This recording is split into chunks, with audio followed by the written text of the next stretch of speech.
ఈవీ9 national news కు స్వాగతం. ముందుగా హెడ్లైన్స్. పాత బంకర్లను పునరుద్ధరిస్తున్న ఇండియన్ ఆర్మీ. సీఎం రేవంత్ రెడ్డికి కేటీఆర్ కౌంటర్. చంద్రబాబుకు మాజీ ఎంపీ మార్గాని భరత్ సవాల్.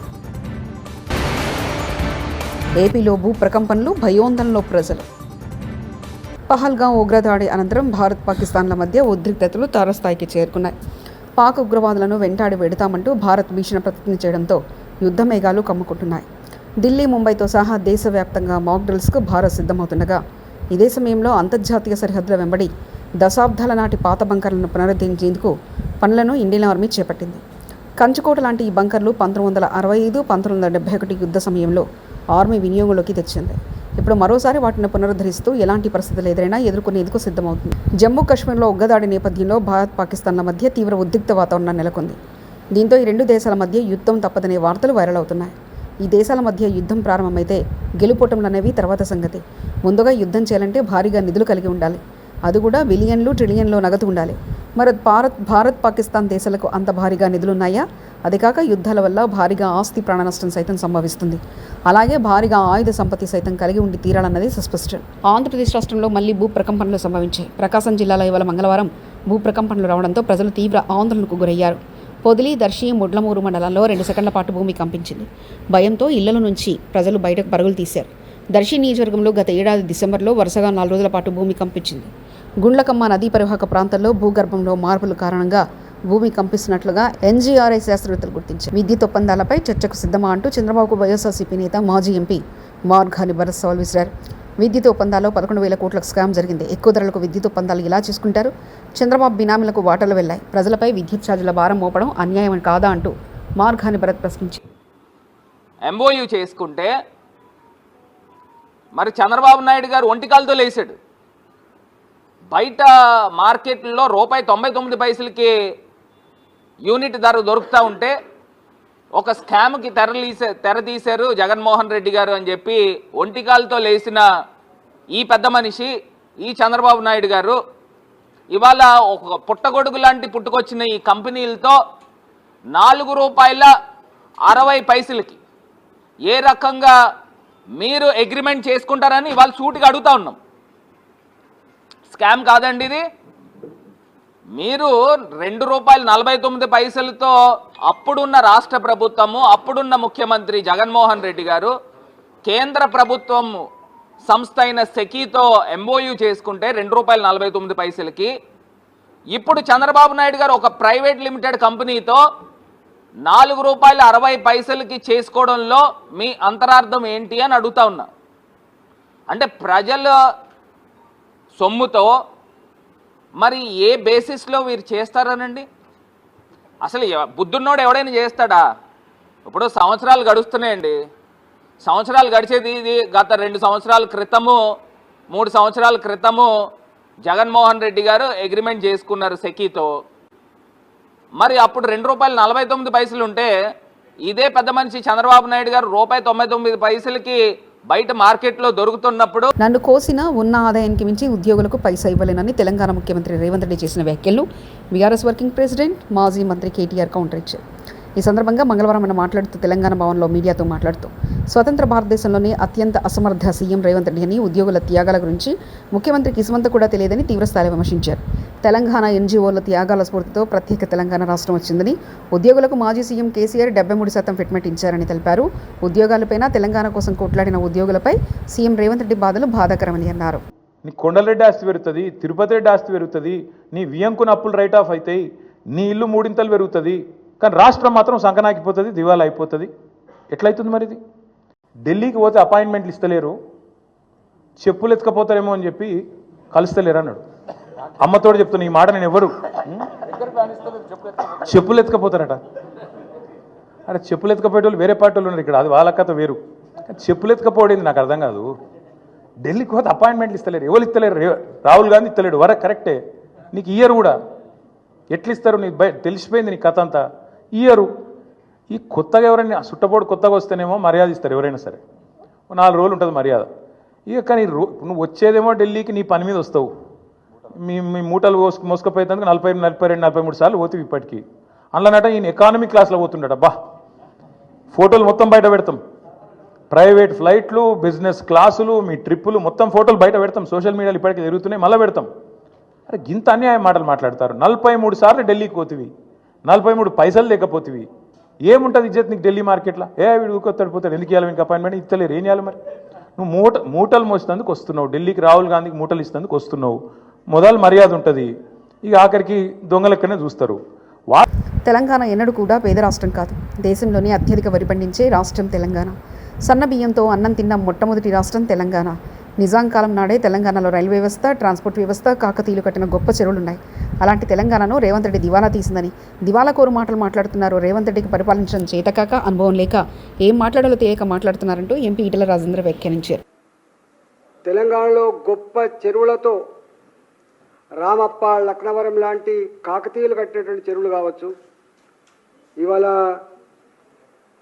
ఒక్క మాటలో చెప్పాలంటే దేశంలోనే అత్యధిక చెరువులు కలిగి వరి పండించే ప్రాంతంగా, సన్నన్నం తినే ప్రాంతంగా వెలుగొందిన రాష్ట్రం ఇది.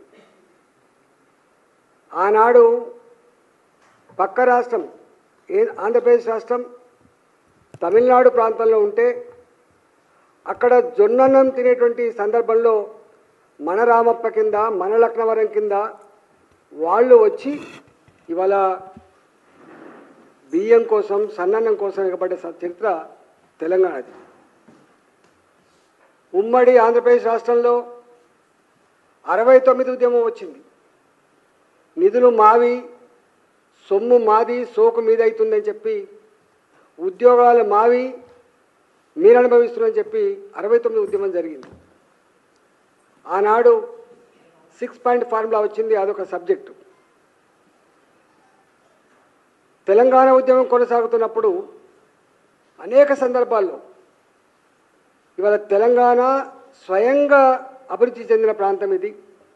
వ్యవసాయ రంగంలో కావచ్చు, ఇన్ఫ్రాస్ట్రక్చర్ రంగంలో కావచ్చు, సేవా రంగంలో కావచ్చు, ఐటీ రంగంలో కావచ్చు, ఈ హైదరాబాద్ని మించింది లేదని చెప్పి ఆనాడు మేము అనేక. రేవంత్ రెడ్డికి ఇంతకుముందు దొంగతనం చేసి అలవాటు ఉంది కాబట్టి దొంగను చూసినట్టు చూస్తున్నారు మాజీ మంత్రి ఎమ్మెల్యే జగదీష్ రెడ్డి. సహజంగా చూస్తారు. నువ్వు చూడవా? దొంగతనం చేసిన అనుభవం ఉన్నవాడు మీటి మొదలుకు వస్తే జాగ్రత్త పడవా? మీ ఇట్లా చెప్పవా? జాగ్రత్త అమ్మా, జరాడు ఇంతకుముందు అలవాటు ఉందని చెప్పవా ఇంట్లో? అంతే, వాళ్ళు కూడా అట్లే చూస్తున్నారేమో మరి. ఎవరైనా చెప్పుకుంటారు కదా అది. ఇట్లా పోయేటప్పుడు బజార్లో తిరుగుతున్నాడు వాడు, ఆ పక్కింట్లో దొంగతనం చేసినోడు ఇక్కడ తిరుగుతున్నట్టు జర తలుపులు వేసుకొని చెప్పొద్దాం కదా బయట పెట్టాం. వాళ్ళు కూడా అట్లే చూస్తున్నట్టున్నారు మరి. అది నువ్వే చెప్పుకుంటున్నావు, మేము అనటంలే ఆ మాట. కానీ నీవు నీ చేతగంతనంతో తెలంగాణ పరువును బదట్లో పెడతానంటే అది పద్ధతి కాదు. తెలంగాణ ప్రజల్ని అవమానిస్తానంటే ఇది సరైనది. తెలంగాణలో ఇప్పుడు చెప్పులెత్తుకుపోయే దాని మీద చర్చ నడుస్తుంది. చెప్పులెత్తుకుపోవడం కాంగ్రెస్ పార్టీ కల్చర్ కావచ్చు. చెప్పులెత్తుకుపోయే వాళ్ళగా రేవంత్ రెడ్డిని ఎవరు చూశారంటూ కేంద్ర మంత్రి బండి సంజయ్ వ్యాఖ్యానించారు. ఇప్పుడు చెప్పులు ఎత్తుకపోవడం మీద చర్చ జరుగుతుంది. ఇప్పుడు ఇక జరగాల కూడా. 2023 డిసెంబర్లో రాష్ట్ర ముఖ్యమంత్రి గారు ప్రధానమంత్రిని కలిశారు. 2024 జూలైలో రాష్ట్ర ముఖ్యమంత్రి గారు ప్రధానమంత్రిని కలిశారు. మొన్న ఫిబ్రవరి 2025లో కూడా రాష్ట్ర ముఖ్యమంత్రి గారు పోయి ప్రధానమంత్రి గారు కలిశారు. ఇక మంత్రులను పోయినప్పుడల్లా కలుస్తున్నారు మంత్రులను. నిన్న కూడా లాస్ట్ కు హైదరాబాద్ నితిన్ గడ్కరీ గారు కూడా కలిశారు.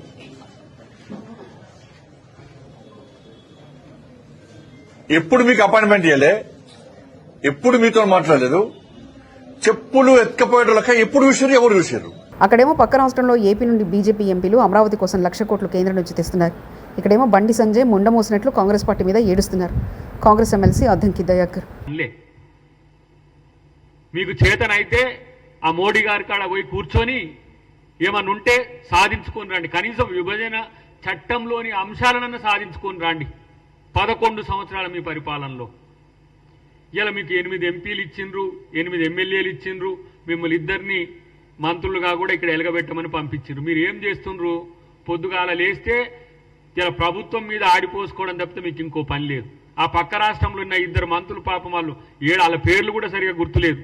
ఆంధ్రప్రదేశ్లో ఉండే కేంద్ర మంత్రుల పేరు. వారు పోయి ఏ విధంగా 1,00,000 కోట్లు, ఇలా మొన్న 1,00,000 కోట్లు దానికి అమరావతికి, వాళ్ళని చూస్తే సంతోషం అనిపిస్తుంది. అట్లీస్ట్ ఎందుకంటే మనతో విభజించబడి ఆర్థికంగా నష్టపోతున్నామన్న ఆంధ్రప్రదేశ్ కొరకు అక్కడ ఉన్న బీజేపీ మంత్రులు కొట్లాడుతున్నారు. మీరేం చేస్తున్నారు? బూడిద ఇక్కడ. అనంతపురం ఎస్పీతో ఫోన్లో మాట్లాడిన మాజీ ఎమ్మెల్యేలు కేతిరెడ్డి పెద్దారెడ్డి, అనంత వెంకటరామరెడ్డి. ఎస్పీ కార్యాలయంలో హైకోర్టు ఉత్తర్వులు అందజేసిన మాజీ ఎమ్మెల్యేలు. మాజీ ఎమ్మెల్యే కేతిరెడ్డి పెద్దారెడ్డిని తాడిపత్రిలోకి అనుమతించాలి. 5 వాహనాల్లో వెళ్లేందుకు హైకోర్టు అనుమతిచ్చింది. తగిన భద్రత కల్పించాలని కోరాం. ముఖ్యమంత్రి పర్యటన తర్వాత కేతిరెడ్డి పెద్దారెడ్డిని తాడిపత్రికి అనుమతిస్తామని ఎస్పీ హామీ ఇచ్చారు. మాజీ ఎమ్మెల్యే అనంత వెంకటరామరెడ్డి. ఉన్నటువంటి ఎక్స్ఎమ్మెల్యేలు, జిల్లా అధ్యక్షుడు అందరం కలిసి మాట్లాడి ఎస్పీ గారికి ఫోన్ చేసి అడిగితే నేను ఈరోజు బిజీగా ఉండా, రేపు అట్లా కలుస్తానని చెప్పడం జరిగింది. ఈరోజు మళ్ళా కూడా నేను ఆయన బంగ్లాకి వెళ్ళాను. ఆయన బంగ్లాకి వెళితే మీరు ఆఫీస్ కాడ ఉండండి, నేను వస్తా అని చెప్పాడు. అంతలేకే జిల్లా అధ్యక్షుడు అనంత వెంకటరామరెడ్డి అన్న గారికి ఫోన్ చేసి సీఎం ప్రోగ్రాం ఉంది, అందువల్ల నాకు ఇక్కడ ప్రోగ్రాము బాధ్యతలు ఉన్నాయి, ఇక్కడ చూస్తున్నాము, తొందరలోనే ప్రోగ్రాం అయిపోయిన తొందరలోనే నిన్ను తాడిపత్రికి పంపిస్తాను. నిర్మల్ జిల్లా కాంగ్రెస్ పార్టీలో బగ్గుమన్న వర్గ విభేదాలు కొట్టుకున్న కార్యకర్తలు. మూతోల్ నియోజకవర్గం బైన్సా పట్టణంలో కాంగ్రెస్ కార్యకర్తల విస్తృత స్థాయి సమావేశంలో గొడవపడ్డ మాజీ ఎమ్మెల్యేలు విఠల్ రెడ్డి, నారాయణరావు, పటేల్ వర్గాలు. పార్టీ పెద్దల ఎదుటే కొట్టుకున్న కాంగ్రెస్ కార్యకర్తలు. సమావేశంలో గంట పాటు కొనసాగిన గొడవ. ఓ దశలో సహనం కోల్పోయిన కాంగ్రెస్ పార్టీ పరిశీలకులు.